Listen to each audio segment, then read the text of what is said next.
Titan has achieved a unique feat. It's a selective feat, let me put it that way. The company hit the 1 lakh crore market cap mark yesterday. The country's largest organized jeweler has been one of the biggest beneficiaries of the structural changes towards cleaner accounting in the jewelry segment. What's also helped the company is healthy growth in the other segments like watches and sunglasses, largely. But with elections around the corner, will uncertainty create a minor disruption? Will the global growth coming off have an impact on the demand momentum as well? Let's ask all of these questions to Mr. S. Subramaniam. He's the CFO of Titan, joins us right now on the show. Mr. Subramaniam, good having you. Thanks so much for joining in. Few companies show growth consistently over the years and the markets reward them proportionately. I guess this 1 lakh crore market cap is a testimony to that. So in that sense, congratulations to you. Thank you. Just wondering, what do you feel of the environment right now, Mr. Subramaniam? A guest who was just talking to us before we start this conversation with you was speaking about how the consumer in India is, for the first time in many years, looking to downtrade. And he cited companies across the consumption spectrum when he spoke about that. What's your sense for your business and for businesses at large? Do you see this phenomenon starting? I think we are hearing similar noises as far as the consumption is concerned across the board. But I think I would restrict myself to the segments that we are in. And the biggest one, of course, is the jewelry segment. And our information over the last year and a half too, and even in the near term, has been that the industry has been struggling to grow. A lot of jewelers are facing trouble because of the financial squeeze, liquidity squeeze, and so on and so forth. At the same time, high gold prices are also inhibiting customers from buying more jewelry. Of course, the wedding season is on, so people are buying jewelry for that. And our estimate is that wedding jewelry would cater to around 60% of the total jewelry demand in the country. So to that extent, that remains fairly inelastic. But what tends to happen is when prices are high, I'm talking of gold prices being high, people tend to shift their purchases to a later date till they actually have to buy it for the event. Therefore, there is always a lag in purchases, and that's something that we keep seeing whenever gold prices are deemed to be high.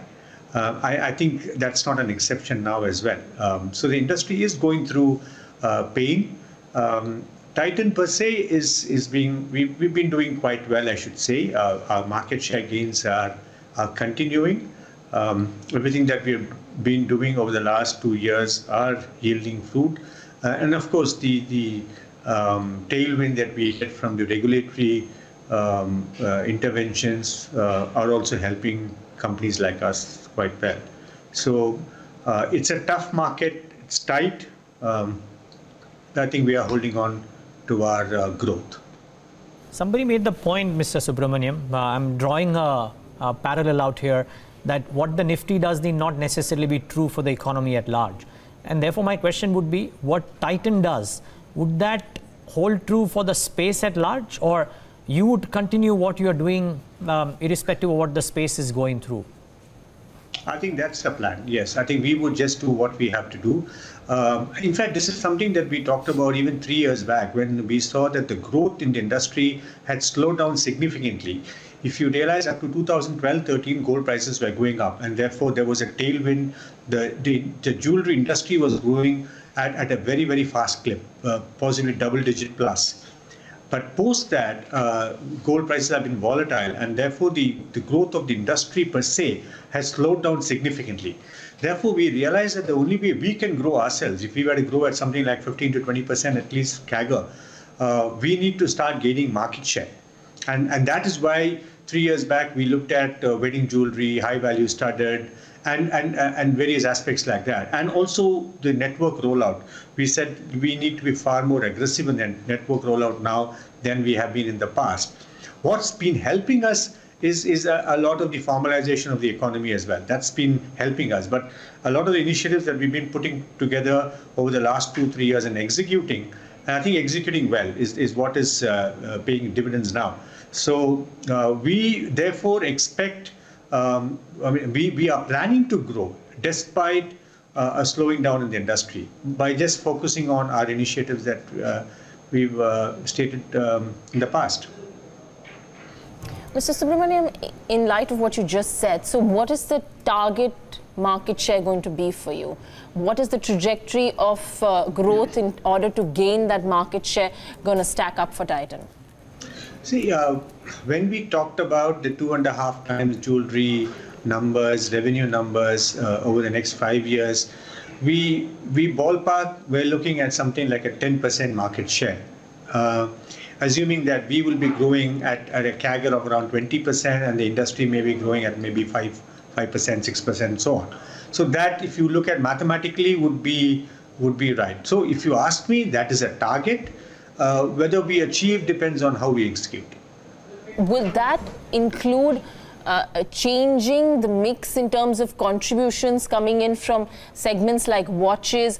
You're looking at wedding jewelry, as you just pointed out. Does that start to increase and contribute more to the overall jewelry segment, which is about 83% of your revenues? Well, I've been talking about jewelry here. That 2.5 times, etc., I talked about was the jewelry part. Whereas we also have stated a 50,000 crore consumer revenue, price revenue, which would effectively mean something like a 40,000 crore revenue that we show in our books over the next 5 years. So that of course takes into consideration the growth that we expect in the other divisions of ours as well. Watches has been doing very well. We've turned around the corner very well. We're looking at decent EBIT margins, and importantly, growth has been good for us. Eyewear this year has been a very good turnaround story in terms of growth, and we expect to be investing significantly in the years to come so that we keep up with that growth. And therefore, yes, one is hopeful that if we just execute as per our plans, we should get to that number more or less. Yeah. Okay, so just let's talk a little bit more about the reports suggesting that you're going to be focusing on investing your operating leverage gains in brand development. Is that something that you feel that you're lagging in currently, and how incrementally positive do you think that's going to be in the larger scheme of things? See, one thing we've seen in the last few years is a lot of noise thanks to advertising that we've seen blitzkriegs by largely e-commerce firms and so on. So it therefore tends to overshadow traditional brands like ours.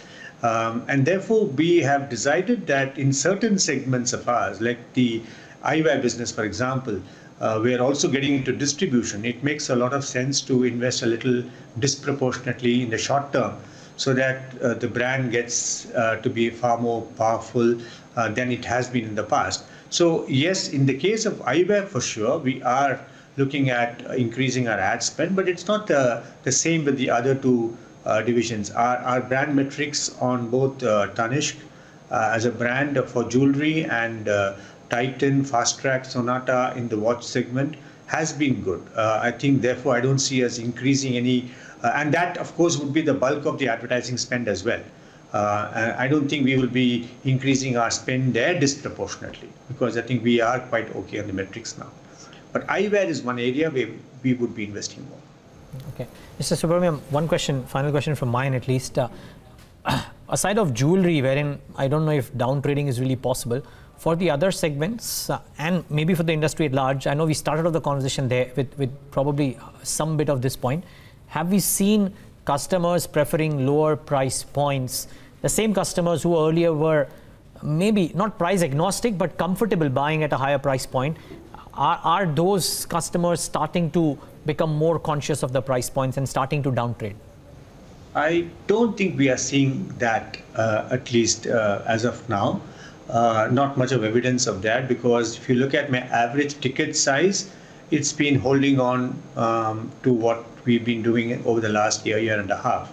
And there has been a significant increase in that as well, because of course our focus on wedding jewelry and high value studded jewelry means that average ticket size will grow, and we have seen that trend to continue. So I don't believe that is an issue. And secondly, I think jewelry is a little different from other consumer durables in the sense that it's also a store of wealth. So when people put in more money into jewelry, they are also at the back of their mind, they have the fact that this is something which is not going to erode in value. So I don't think, therefore, there may be a tendency for people to trade down in jewelry as much as would be in the other categories.